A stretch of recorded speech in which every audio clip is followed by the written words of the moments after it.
Hey everybody, welcome to Brainiac Baseball's 1982 Detroit Tigers season replay. We are going to preview each division in separate videos. Today we're going to do the American League East. Tomorrow we'll do the American League West. And then next week on Friday and Saturday we'll do the National League East and West. So today we're looking at the American League East. You can see the final standings here.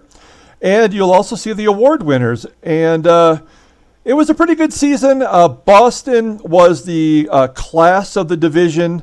New York made a run during the home stretch there. They even took the lead with just a few games to go.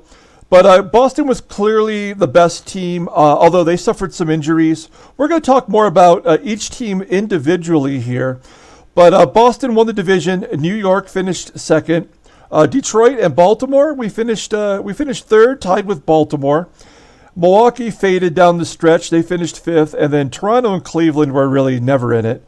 They finished sixth and seventh, respectively. And as you can see over here, we did have a surprise MVP. It was Ron Hassey, who put together a pretty solid year. He also won a Gold Glove. And so he was the American League MVP. I would imagine that Alan Trammell of my Detroit Tigers finished second, since he was very high in most of the leaderboards. The Cy Young for the American League was John Tudor of the World Series representative of the American League. He finished 15-5, had a pretty decent ERA. And, of course, not a lot of people were striking out in the early 80s, so he only had 96 strikeouts in right around 165 innings pitched. So not a great ratio there, but he did win the most games in the American League. And then finally, our Rookie of the Year, as you can see here with the baseball card represented, it was Kevin Mitchell of the Oakland A's. He was only 19 years old. He came up. He finished second in the American League in home runs with 19. He had that low batting average, and he knocked in quite a bit of runs on a team that didn't score many runs. Okay, so that'll wrap that up. Let's go ahead and get started with the each individual team. We're going to start off here with the Boston Red Sox. Boston, as I mentioned, won the division, and you may ask, what did they do to improve their team? Well, in the offseason, they did nothing. They gained no new people, and they lost no people. So basically, they've kept all the same players. They did make some trades down the stretch. Of course, we traded Jason Thompson, who was the American League leader in home runs last year. They also got Clint Hurdle, who they signed to a long-term contract. And they traded for John Stearns in the final month to take over their catching duties. If you look at these stats, if you're not familiar with what we do here, 1981 was a strike-shortened season, so these stats are only for 110 total games played. So keep that in mind as you're looking at these stats, if you're wondering why the numbers weren't higher. So, and you can see here their bench. Pretty solid. Now, they did suffer injuries down the stretch last year, which is probably why they did not fare so well in the World Series. They lost their closer, Eckersley. They lost two of their starters, Bob Ojeda and Oil Can Boyd. So, as I mentioned earlier, John Tudor, he won the Cy Young, and Jason Thompson was the RBI leader and the home run leader from last season, accumulating most of those numbers on the Detroit Tigers. Every position is solid. Dave Stapleton was a all-star last year. I mean, you got Wade Boggs, you got Freddie Lynn batting second. They don't really have much as far as their bench goes, but these are all players who played for them last year. If you take a look and see who they have in their minor league system, they do have players who participated last year and put up some decent numbers. I also want to just show one thing that I did differently this year before we move on to the pitchers. I added a baseball card for every single player in this game. And so, for example, Brian Asseltine, which is in AAA for the Pawtucket Red Sox, this is his 1982 Donruss card, for which he played for the Atlanta Braves. As you can see, he was traded. He signed with the Braves in 1980. With Boston in 1980. So, and I went through for every team in the American League and National League, and I actually added the 1982 minor league teams that actually existed. So every minor league franchise is correct in this game. So a little bonus. Take a look at the pitchers. Here's their starting rotation. Really solid. Bruce Hurst is now the ace of the staff, regardless of John Tudor winning the Cy Young Award. Danny Parks, career minor leaguer, came up, had a pretty good season last year. Bob Ojeda and Oil Can Boyd, who I mentioned, were injured, will round out the rotation. And their bullpen is fantastic. Luis Aponte, he filled in for Eckersley when he got injured, put up 11 saves, and the rest of the bullpen looks pretty solid. And you can see here all of the minor league options that they have. We're going to move on, but of course, at any point, you can just pause it and take a longer look at the statistics here. So definitely feel like Boston will be the team to beat. We're going to take a look at the Yankees next. They finished second in the American League East. And they have a really solid lineup. They did add quite a few players. They added to their pitching staff, they added Jerry Koosman, the Coos. He's actually in their AAA system, and he's basically going to be an extra starter if someone gets injured. They added Doug Bear to the relief staff. They added Kiko Garcia, who you can see here will be a backup on the bench. They added first baseman Cecil Cooper, who's actually down in AA, despite batting .316 for Milwaukee last year. And they added Toby Harrah, slick fielding third baseman, who I believe was on Atlanta last season. Actually, we can always just look and see. Yes, he was on Atlanta last year. They lost nobody. So they re-signed everyone that was going to be a free agent. So they have some pretty decent depth, I guess. If you look at their lineup real quick here, you'll see that their shortstop is maybe their only weak position. They did have 3 Gold Glove winners, as I mentioned. Ron Hasse, the MVP, he won a Gold Glove. Joe LaFave at third base was the Gold Glove winner, and also pitcher Stephon Weaver won the Gold Glove for his position. So 3 great defensive players on this team. They put up a lot of runs, but they didn't really have any other standouts other than Ron Hasse. Dennis Worth, as their DH, put up 16 home runs. He was in the top 10. And their bench is strong. They have Otis Nixon, a speedster, coming up. And if you take a look here at their AAA, Brian Doyle, the bane of the Tigers' existence, looks like he's lost his role to Ivan De Jesus. And former Tiger Rick Leach is there. And you get the picture. So we're going to go ahead and flip over to the Yankees pitching staff here. A phenomenal 5-man rotation. This is going to be their strength. They have the 2 young pitchers, one who won a Rookie of the Year. I think it was Roger Slagle. These were both career minor leaguers in the Yankees system, and in this game, in our simulation, they are just almost unbeatable. Stephon Weaver has taken over the number 1 ace position with Roger Slagle second, and then Ron Guidry, who finished among all the leaders in the American League pitching categories, is their number 3 starter. That's unbelievable. Milt Wilcox, we traded him to the Yankees last year for Reggie Jackson, and they signed him to a 5-year deal. So Wilcox will be a Yankee till his late 30s. And Ed Figueroa finishes out their rotation. Goose Gossage was the American League leader in saves with 24. And, they got Dave Righetti, who was a great closer. Ron Davis, who closed for the Twins in his career. And Doug Bear, who I mentioned, they signed as a free agent. So pretty strong pitching staff all the way around. Here's Jerry Koosman down here. They got Tommy John. They got Louis Tiant Rudy May, Doug Bird, Danny Darwin can't even make the team with an 86 rating. Mike Griffin, Andy McGaffigan. So, I mean, they have some seriously good pitchers in AAA. They got Bob Tewksbury coming up, one of the most accurate pitchers in the history of baseball. Hardly ever walked anybody, much like Greg Maddux in that way.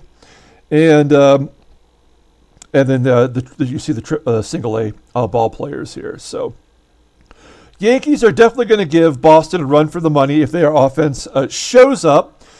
Let's go ahead and look at your Detroit Tigers. Who did we sign? I think you're going to be impressed. We only had one major signing, although we did gain a few players to round out our AAA system. And that major player is Andre Dawson. We signed him as a free agent. Let's take a look at him. Of course, the Tigers are the team that I replay, so we'll probably spend a little bit more time on this team. But as you can see here, he wasn't getting a lot of playing time in our two previous simulated seasons. And admittedly, his ratings are kind of low for a Hall of Famer. But his defensive ratings are great. He's going to play center field for us. We're going to move Ricky Henderson to left field. You'll see the numbers he has here. Maybe his strengths aren't as good as we'd hoped would be, but he's got a great arm. He's got great range defensively. Solid power, gap power, all the things you need, especially in Tiger Stadium with that gap power. He strikes out a lot, doesn't walk much. He's got okay speed. He's not going to be stealing for us. But a really solid addition. We hardly paid anything for him. It was $230,000, right? $320,000. So we have him for 2 years on that deal. The other players that we gained are for the batters are Bake McBride, who's going to be we signed him to a minor league deal, so we can hold him in our minor league system in case there is injury. He's, of course, basically washed up. But I love Bake McBride. He's always been one of my favorite players. And he's going to be in our AAA system. Also, John Mayberry, I signed as a first base backup opportunity, for him perhaps if Greg Brock doesn't pan out at first. He was the starting first baseman for the New York Yankees in real life in 1982. His numbers pretty much show that he's washed up. He does have some pop. Can't really play anywhere. He's a first baseman, but he would be a backup at most, or perhaps a DH. And we are going to have positions available for up for grabs, really. Greg Brock probably has the inside track on first base. Barbaro Garbe got some playing time down the stretch. Didn't really show much, but he is a possibility if he has a good spring training. And John Mayberry, as I mentioned, could also win the first base position. Third base is a mess. Who did we lose? We lost Tom Brookins, one of our boys. I did try to re-sign him. I figured he was better than our options, but the Cleveland Indians outbid me. We'll see more about Tom Brookins here shortly. So Mickey Hatcher has the inside track on the third base job. He was horrible last year. He was actually the guy that I wanted to take over the third base position. We have him, he goes to arbitration in 83. So in the interim, he is going to be our third baseman, with the possibilities going to Mark DeJean, career minor leaguer.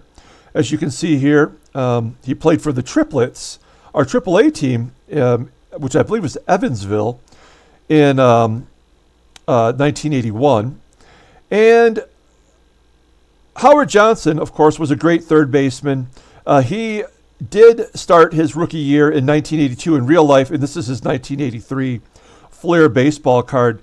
So he still needs some seasoning. He will probably get promoted to AAA at the All-Star break, and then maybe get a cup of coffee at the end of the season. So that is our offense. Let's talk about Reggie Jackson just for a second here before we move on. Did you know that in 1982, the season that we're about ready to replay, Reggie Jackson led the American League in home runs with 39 for the California Angels. Shohei Ohtani just beat him a couple of days ago with his 40th home run as the most home runs by a left-hander. That was held by Reggie Jackson, Mr. October. Last year, he had one home run for us. He could barely hit the ball to the outfield. We have him for 2 more seasons at a high cost, and his ratings are terrible. He can't play anywhere defensively. I thought he was going to be our DH, and he's going to be a bench guy. I don't think he's going to hit 39 home runs for us. If we suffer an injury, then yes, he probably will get some playing time. But I think we're just stuck with him on the bench. Gibby, who was in left field, goes to DH. Ricky Henderson is going to be taking over left field. He was a Gold Glove winner last year in center. So we have that luxury of moving him to left field with Dawson in center field. Right field, another position up for grabs. Jeffrey Leonard performed admirably. As you can see, his rating is not great. He's okay defensively. Taking a quick look, he has an 83 in right field and a average arm, so he could get the job done. Otherwise, it could go to the youngster Glenn Wilson. He got a little bit of a cup of coffee with us. Not great performance. He's still relatively young at age 23. Defensively superior to Jeffrey Leonard. His arm is at 94, so he's got a rifle out there. He is our right fielder of the future. And taking a look at our bench, we have Bobby Ramos, who was awesome in limited duty. Mark Wagner, who is a free agent at the end of the season. He was actually on Texas in 1982, so we might get rid of him. We could probably cut him loose at any point. And I don't know who's going to get that final bench spot. It's either going to be Mark DeJean, Marty Castillo could play third base, or perhaps even Kevin Bass, who we traded for, could come up and take the final bench spot. So there's our offense. Let's take a look at the pitchers. There is our rotation, a solid rotation. I think these are the 5 guys that we're going to go with, regardless of what happens in spring training. Jack Morris, still technically the ace of our staff. Got himself a little hot water this week. But as far as this simulation goes, he is our ace. Dave Rozema performed better than Morris last year. Maybe even got some Cy Young consideration. Bruce Robbins, our only lefty in the rotation, pitched really well. He will be our number 3 starter. Jerry Uger solidified the number 4 position with his, he played about half a season last year and put up really great numbers. This is the guy that I don't know about, and that's going to be Dan Petrie. He has struggled every year, been terrible, been wild, kind of cleaned up his act a little bit in the final month of the season last year. And in 1982, in real life, Dan Petrie actually got a vote for the Cy Young Award, which was won by Pete Vukovich of the Milwaukee Brewers. So in what was really a travesty, and we'll talk about that maybe sometime during the season, what actually happened with Pete Vukovich winning the Cy Young. But Dan Petrie pitched really well in real life. He went 15-5 with a 3.20 ERA. So there is our rotation. Our bullpen is where we have a real issue, and basically there are 5 spots that are up and available for someone to win. Tom Hume is our only reliever that is on a major league contract, so he has to be on the team or we have to cut him. He was not great last year. We tried to use him as a closer. He blew a bunch of saves. Roger Weaver was our most successful right-hander. Dave Rucker was great. Dave Patterson we got from the Dodgers in the Steve Kemp deal. Solid. George Capizzello is probably going to make the team as a long reliever. Keith Comstock sucked, but could be our 3rd lefty out of the bullpen.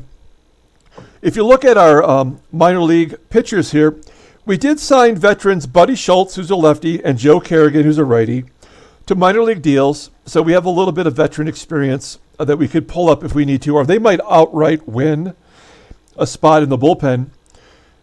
Where we have a couple of good opportunities here is Tom Filer could possibly win the 5th spot from Dan Petrie. I don't think so. I think it's going to be Dan's no matter what. And then we had Bryn Smith, who was horrible in our trade to Montreal that sent Omar Marino over there. And we also got Bobby Ramos back. So Bryn Smith was pretty horrible, but he could be a starter if injuries occur. So the only player that I advanced to AAA was Paul Gibson from AA. And we moved some players around in the rest of our minor league system. We have some good pitchers on the way. We have David Cohn. We've got Danny Jackson. We've got Jeff Montgomery, who was a closer. We have Mike Henneman, who was a closer for Detroit in his career. Chuck Finley, David Wells, Mark Leiter. So we have some players who we drafted last year who need a little bit more time in the minors before we bring them up. But all in all, I'm very pleased with our team. Do I think we are a division winner? We are not. The good news is, let's close this out. If you take a look over here, we are projected to make a $2 million profit. So if we need to, we can make a trade for a third baseman or a closer if we are performing well and those positions are not doing their job. We only have $140,000 in cash right now, which is not a lot. I mean, basically, Clay, the CEO of Baseball Mogul, probably has that in his couch. So it's not a lot of money, but it's what we have to work with. That's why I didn't make too many off-season signings. We have some contracts that are coming up at the end of the year. I'm not really worried about that right now. And you can see our top prospects down here. So that's going to do it for our Tigers team. We're going to move on to Baltimore. This team did a lot. They definitely did as much as anybody in the major leagues. And let's go take a look here. Who did they gain in the 1982 season? They added the Bull, Greg Luzinski, signed him, sticking him in left field. He's going to replace Jeff Burrows, who they let go. And Jeff Burrows signed with another team. So Greg Luzinski is going to take over the left field position. They got Robin Yount in a trade from Cleveland, the only good player Cleveland had. And he was traded to the Orioles. You'll see here, this is his 4th team in 3 years. An MVP. He actually won the MVP in real life in 1982 and deserved it. He had the highest WAR. He put up a ton of great numbers, helping the Brewers get to the World Series. In addition to Luzinski and Robin Yount, they added Alan Bannister, who is listed as their DH here, but he's a second baseman. Second base is occupied by Wade Krynchicki, who batted over 300 last year. He was 10th in the American League in batting average. They added Mike Cubbage at third base. They're saying screw you to Doug DeCinces, sending him to the minors.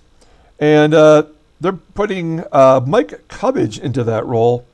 And finally, fan favorite, Omar Marino, signs with Baltimore in our division to come back to haunt us. We traded him to Montreal. He was a free agent. That's why we got rid of him. And he put up a pretty solid season for Montreal last year. He's going to be the center fielder, knocking out Al Bumbry, who goes to the minor leagues. And Ron LaFleur, who was also a center fielder who was in the top 10 for batting average. Batted .335, did not qualify for the batting crown.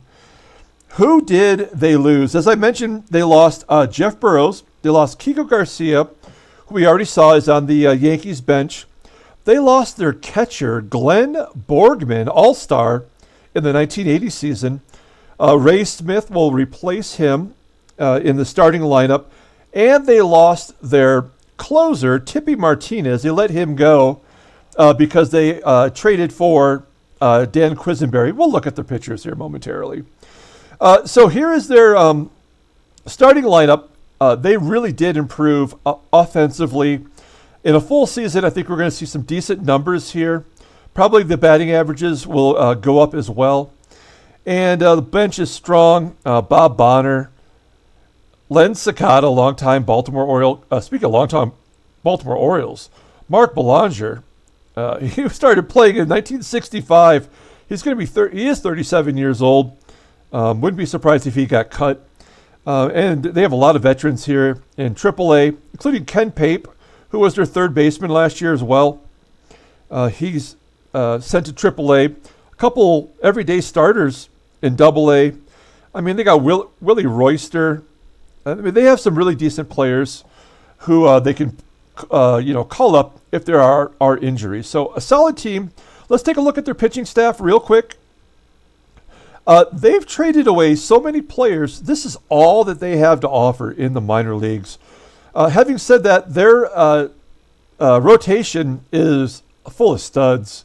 Alan Ramirez, who was a rookie just 2 seasons ago, has moved into their ace position with a 94 overall rating. I don't know how that's going to translate. He only had a 6-12 record with a 3.79 ERA last year. So I'm sure they're expecting big things from Alan Ramirez. Jim Palmer, aging gracefully, had a 3.01 ERA, finished second in the American League, tied with Denny Martinez, El Presidente with 13 wins.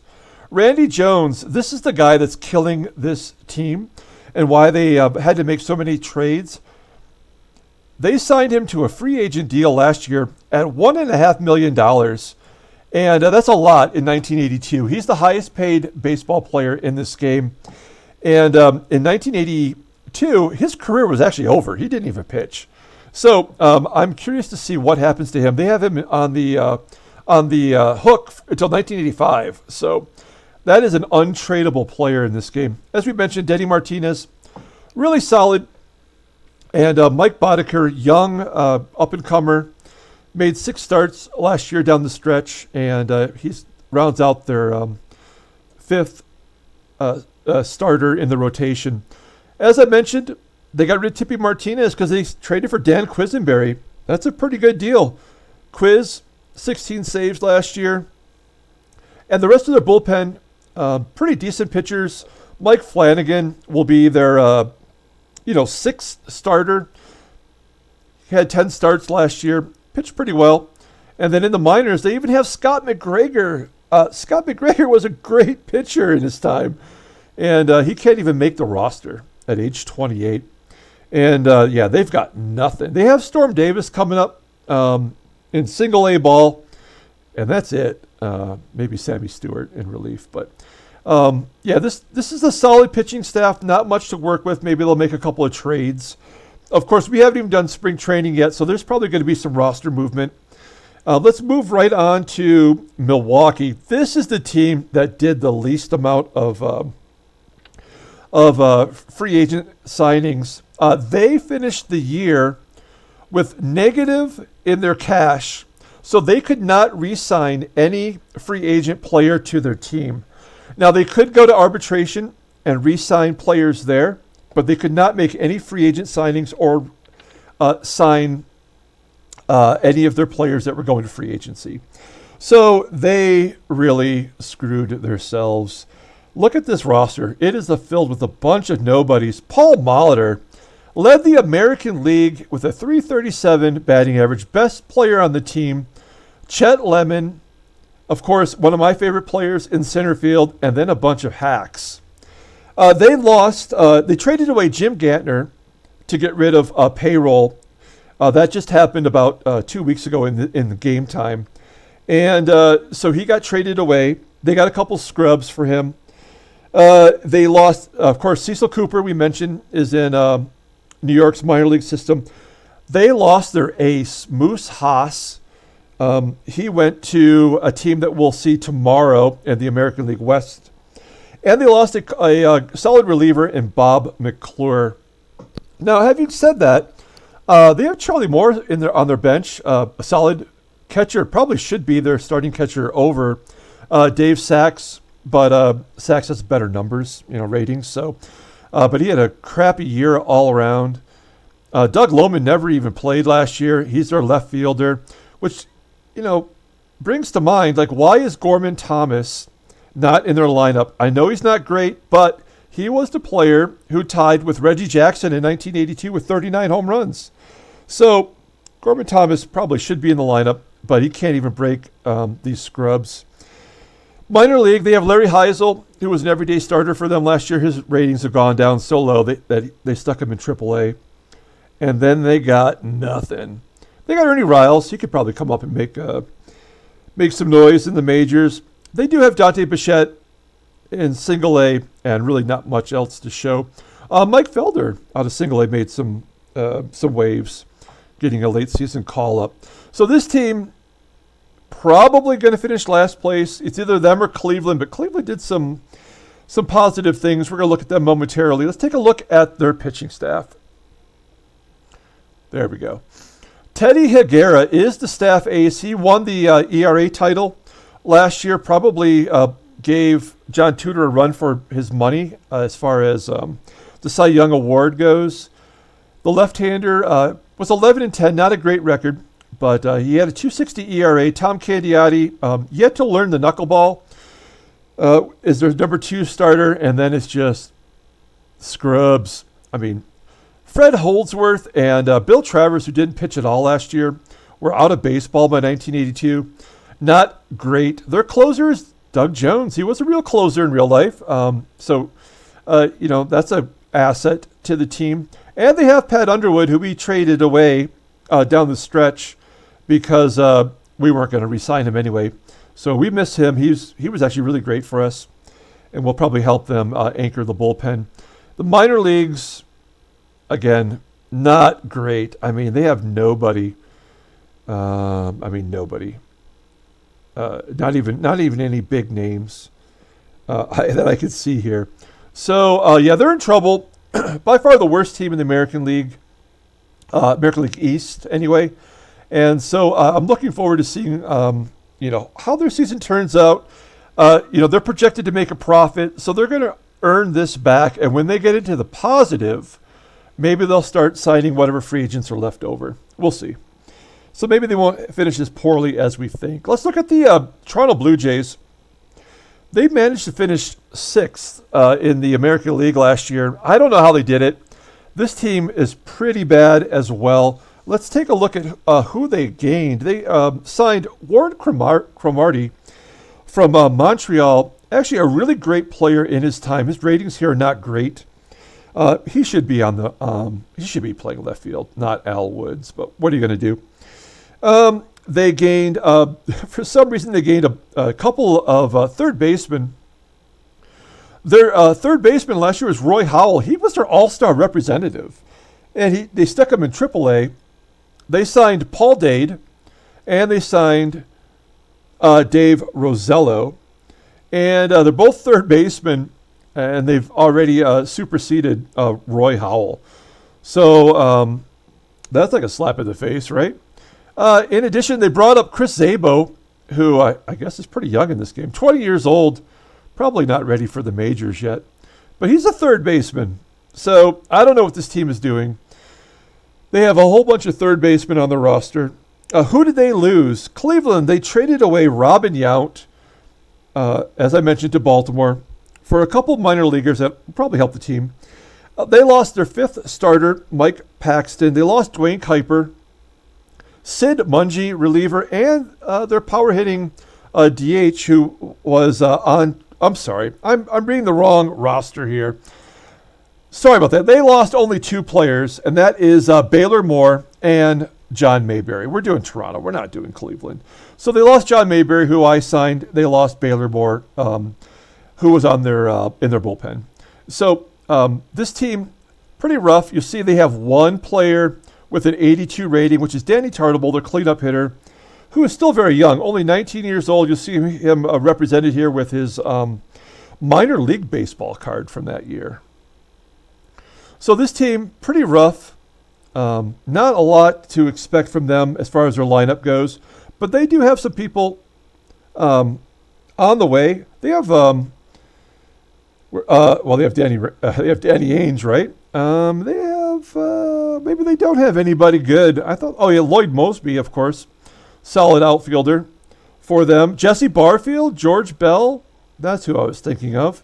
Of course, Warren Cromartie, they should have him in the lineup. So that is the Toronto Blue Jays lineup looking pretty rough. Let's take a look at the pitching staff. This is a solid pitching staff. Certainly helped them to at least win as many games as they did last year, which was 61. I'm sorry, not 61. It was 56. And so Dave Stieb, the staff ace, although Jim Clancy was an all-star representative for the Blue Jays, Dave Lemanchek, Jesse Jefferson, and Luis Leal, solid Luis Leal. They brought him up late last year. He'll be pretty good for them, I would think. They have Fergie Jenkins, who pitched the whole season for them. His rating is so low. He's 38 years old in this game, so he may not even make the team. He may get cut out of spring training. Bullpen, pretty bad. They have Dave Tobik. We traded him over there. And he's their closer. Terrible season. And none of these guys you would even want on your roster. Do they have anyone decent on the way? Randy Myers, John Cerruti, Mark Eichhorn, sidearm thrower. So that's it. They got nothing to hope for. Probably finish 6th in the division again. Okay, last team. Thanks for hanging in there. We're going to pull up Cleveland here. The Cleveland Indians. Okay, who did they gain? There he is in the starting lineup. Tommy Brookins signed a deal for 1 year at $89,000. They outbid us. As you can see here, Tom Brookins represented in his 1982 O-Pee-Chee Tigers card. O-Pee-Chee is the French version of Topps that mostly sold in Canada, if you aren't aware of that kind of thing. And so they got Tom Brookins, and just in case Tom Brookins sucks, they signed a couple of other third basemen, Rod Gilbreth and Jerry Royster, who I accidentally mentioned them during the Toronto highlight there. So, this team basically kept all the other same players. They lost Robin Yount. That's what I was trying to say. They traded him to Baltimore. So the shortstop's going to be Jerry Dybzinski every day now, and which is not great. He's got no power. And Tom Verizor got sent to the minors. Then, as I mentioned, the number 5 starter, Mike Paxton, gone. Dwayne Kuiper gone. Sid Mungie gone. And their DH and first baseman, Andre Thornton, was traded away. Gary Gray is going to take over the first base duties. He got called up late last year and actually played pretty well. Von Hayes, great player. Finally, hopefully, he'll get everyday playing time in center field. He is solid. Look what he did his rookie year. 18 home runs and 19 stolen bases. Then he couldn't even break really the whole season for a last place team. I don't get that. But their team does look good. Kevin Romberg finished second in stolen bases in the American League. Dan Pasqua looks terrible, but remember, he's only 20 years old. So he's playing right field for them. Strong defensively, so I'm sure he'll improve. Joe Charbonneau and Chris Bando round out the lineup. So, I think they're, Carl Pagel, of course, finished third in home runs, and he finished first in walks and first in strikeouts in the American League. So, he's 3 true outcomes. Okay, let's take a look at the pitching staff. We'll wrap it up. Oh boy. They have they're pretty rough.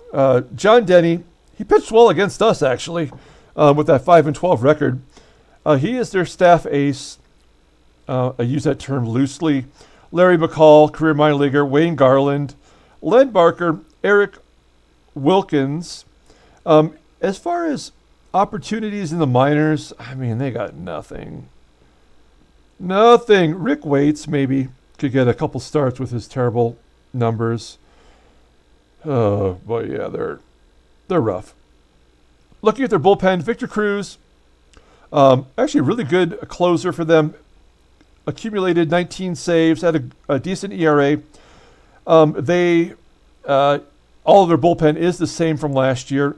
Jeff Calhoun, actually, they got in a trade with Houston in the middle of the season, and looks like he made the lineup. thus far. So that'll be interesting to see what happens to Jeff Calhoun.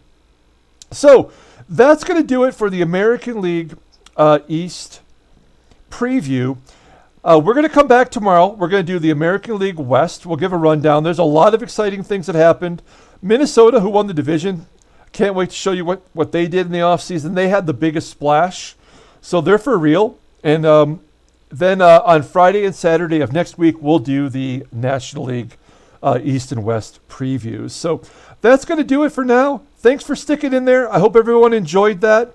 Feel free to like and or subscribe. And you can go back at any time and go to my playlist on my homepage and look at the 1980 or 1981 games, or just the season recaps if you like to know how the season ended for both replay seasons. So until tomorrow, everyone, have a great day.